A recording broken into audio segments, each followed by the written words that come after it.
Live from our 7 Tasmania studios, your nightly news with Kim Miller begins now. Revelations about trouble in the racing industry over the past year have been scrutinised at government business enterprise hearings. The heads of the industry grilled over a litany of issues, unable to answer key questions about licensing or safety. With their sport under more scrutiny than ever before, harness racing chiefs fronted a GBE hearing with answers in high demand. So the Director of Racing saying he's not responsible for ensuring this. You're saying you're not responsible for ensuring that trainers have got workers' compensation. So who is?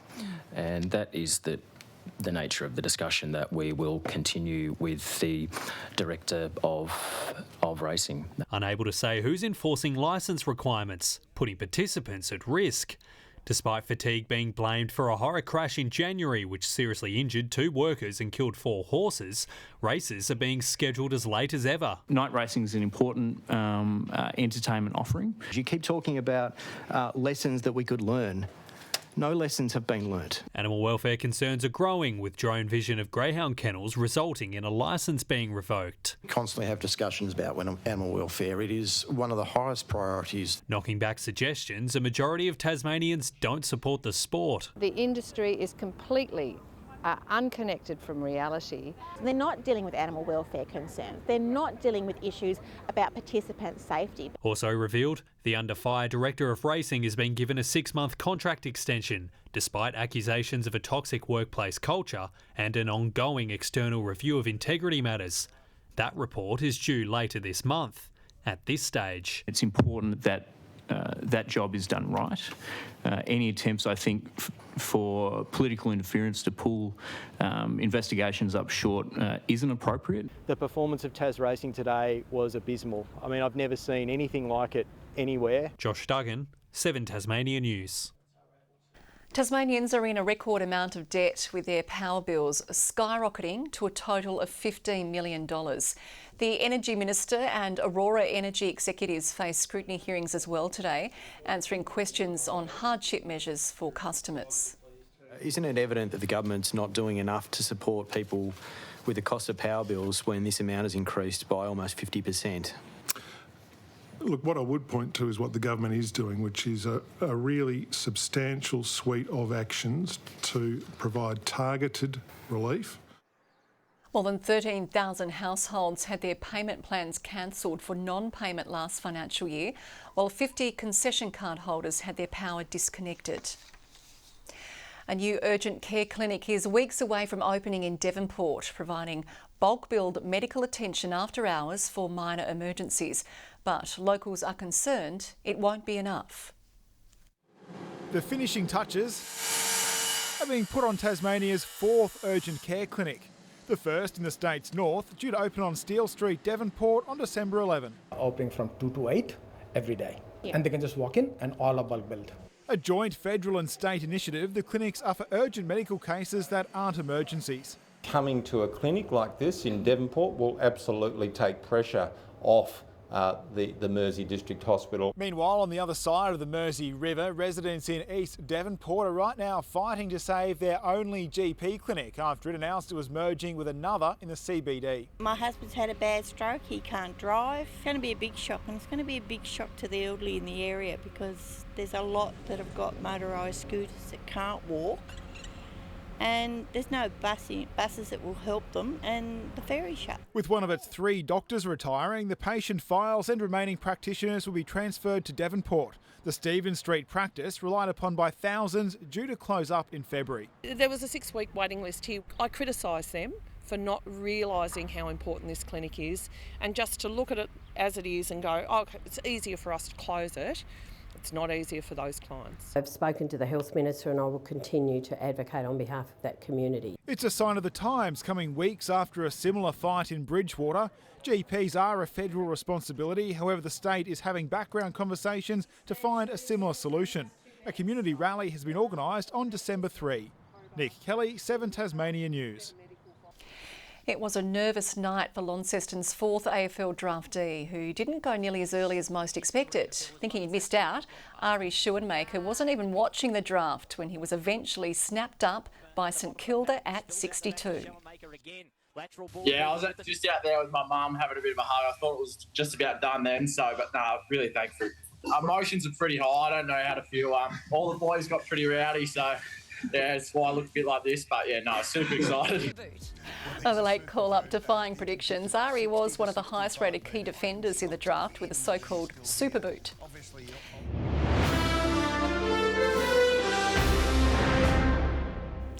Seven Tasmania News has been on the beat with police to watch a specialist task force in action.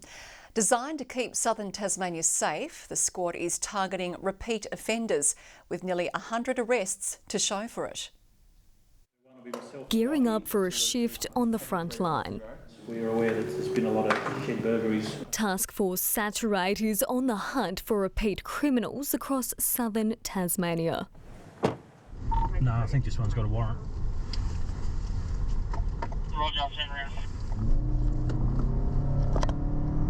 The squad cracking down on everything from robberies to assault, dangerous and disqualified driving, drug offences, breach of bail and even murder. Each area of concern that we have does take anywhere between 4 and 12 people. And that's where we receive a lot of assistance from the drug squads, CIBs and uniformed police. Public tip-offs and strategies like Wanted Wednesday driving factors in its success. It is rewarding when you get to ring the victim and let them know that someone's been charged. Established in 2018, Task Force Saturate has been paused twice due to COVID and staffing, but since its reactivation in September, 87 people have been arrested and 257 charges laid. Police unable to picture a future where the specialist group won't be needed. I think there's always going to be members of the public out there that are very opportunistic and take advantage of certain members of the public because of their vulnerability, and it's always going to be an issue. Stopping at nothing to protect Tasmanians. Brianna Boylan, 7 Tasmania News. A Tasmanian mental health service looking out for those living on the land has been bolstered thanks to national accreditation. Rural Alive and Well hopes to end the stigma of seeking help, offering one-on-one support to farmers doing it tough.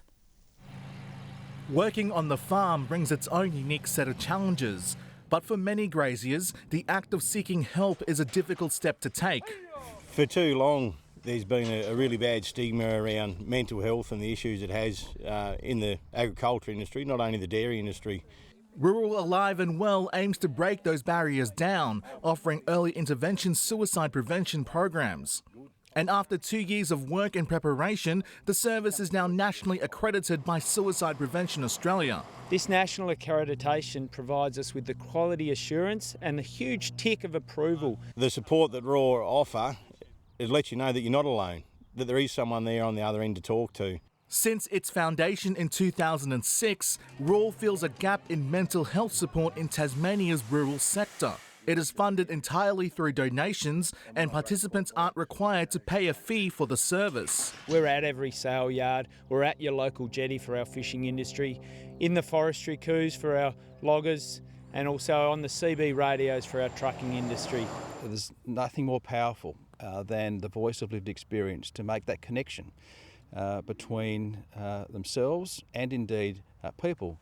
Offering that vital helping hand to those who need it most. Mark Zita, 7 Tasmania News.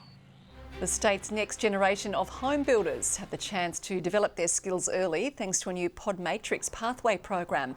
Designed for young Tasmanians aged 16 to 24, the 6-week course will see participants construct a modular cubby house and tick off 3 nationally accredited units. It's going to be an introductory course, basically addressed to participants that might not have the traditional pathway into an apprenticeship. We're building more homes as quickly as we can, but we're also training up apprentices and members of the construction industry for the future as well. The cubby house will be donated to Variety Tasmania at the end of the program. Members of the Tasmanian hospitality industry have gathered, preaching a healthy mind and body. It's as the sector prepares for the busiest time of year, which is expected to place a major strain on workers. Dressing up and shooting hoops,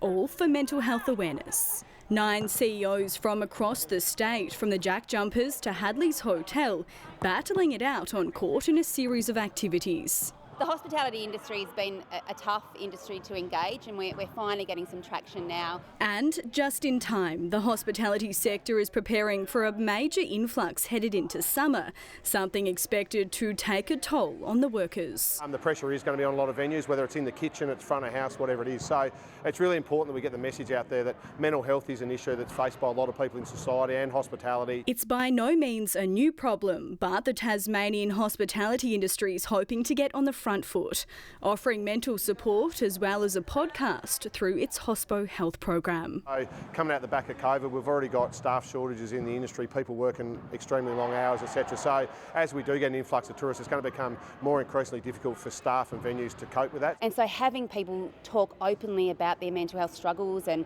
the things that they do, to combat that and to prioritise their own well-being, it did surprise me.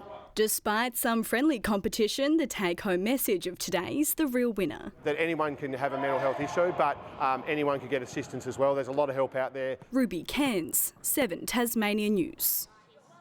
Relay for Life is back for another year with the 2024 event officially launched at Launceston's Silverdome.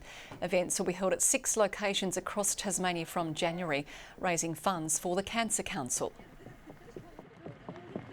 We are expecting again to see about 3,500 Tasmanians come together to celebrate those who've survived cancer, to remember those that we may have lost, and also unite and help fight back against cancer.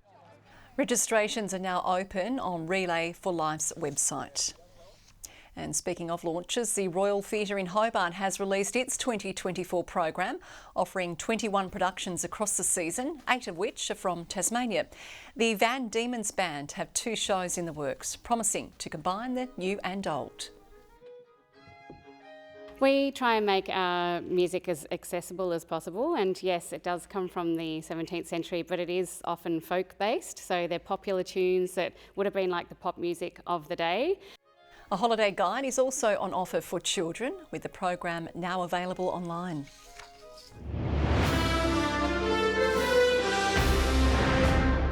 Pressure is on in the Women's Big Bash League as the Hobart Hurricanes strive to secure a spot in the finals. Matching up against the Melbourne Renegades tomorrow before taking on the Adelaide Strikers on Sunday, the team needs to win both games to make it through, as well as pray for a Brisbane Heat loss. I think it's always an even competition. I can't remember the last time when it didn't come down to the last weekend of games, the finals. Canes will have a home crowd on its side tomorrow evening, playing at Blunston Arena. 200 of Australia's best young boxers are in Hobart for the Amateur Boxing League titles. The 36-strong local contingent, led by Zane Rushton, is glad to be battling on home turf. But there's no opportunity to make a plan. They find out who they fight in the first elimination bout on the day. We've all done the hard work now, so whatever happens, happens. I'd love to get the gold in my weight division. Definitely going to be difficult. I'm pretty sure there's a few nominated for this one. The only girl in her division, 15-year-old Jade Nicholas, will be defending the silver medal she won last year, fighting in the age group above. Doesn't bother me because they probably just got the height, the longer arms, but all I have to do is work the inside. They're going to be the same girls, so I'm prepared. I've been working, made a few changes. I'm getting as fit as I possibly can. The 3-day titles start tomorrow at the Hobart Netball and Sports Centre. Good evening. Hobart, Devonport and Burnie all 20 today. Launceston now with the state's high 4 out of the last 5 days. 25 registered today. 25 also at Bushy Park as most temperatures sat between 2 and 5 above average. Flinders Island 23, Grove 22 and Lowhead 21. 19 recorded at a few places, St Helens, Friendly Beaches, Lyowini and Strawn among those. A few light showers over the central east today, but nothing of note from the low cloud that hovered over there. Thunderstorms spotted over inland New South Wales, Queensland and parts of South and Western Australia. And tomorrow that high continues to extend a ridge over Tasmania. Troughs abound over the North Island. Winds south to southeasterly over western waters to 20 knots with a 3-metre swell. Variable winds over southern waters and over the inland lakes. Hobart tomorrow a high of 20 and mostly sunny. Sunny for Cygnet 22, warming up to 25 degrees in New Norfolk. Launceston 27 and partly cloudy. Devonport 21, 27 also forecast for Campbelltown. Burnie, partly cloudy and 20. 21 the high, a sunny day for Strawn, partly cloudy for Smithton, 8 overnight, 23 the top. 20 the high for St Helens, bit of cloud over the east, Swansea 19, Fingal 23 degrees. On Friday, the chance of a shower over King Island, but fine and partly cloudy conditions for most. Hobart a sunny 25. That's where the dry spell stops though. The Bureau have decided to forecast rain for everyone over the weekend. Possible thunderstorms over the north and east on Saturday. Wet weather into Sunday too, along with fresh and gusty south-southeasterlies pushing the temperatures back into the cool zone. 25 in Perth. Well, that's overnight. Tomorrow, the thermometers might pop as the temperature reaches 40 degrees. Bit of research, at 40 degrees, you'll usually want to stay in bed or be inactive. You'll not feel well enough to carry out normal activities, and the brain will tell the muscles to slow down and fatigue will set in. I feel like that most of the time. But that's Perth's problem tomorrow. A late shower in Adelaide, 26 as the cloud clears from Melbourne, a shower for Sydney and fine in Brisbane. And here are our current conditions. And Kim, I know our viewer doesn't want to miss the start of Home and Away, so that's it from me. Okay, and that is all we have time for. Thanks for joining us tonight. Good night, everyone.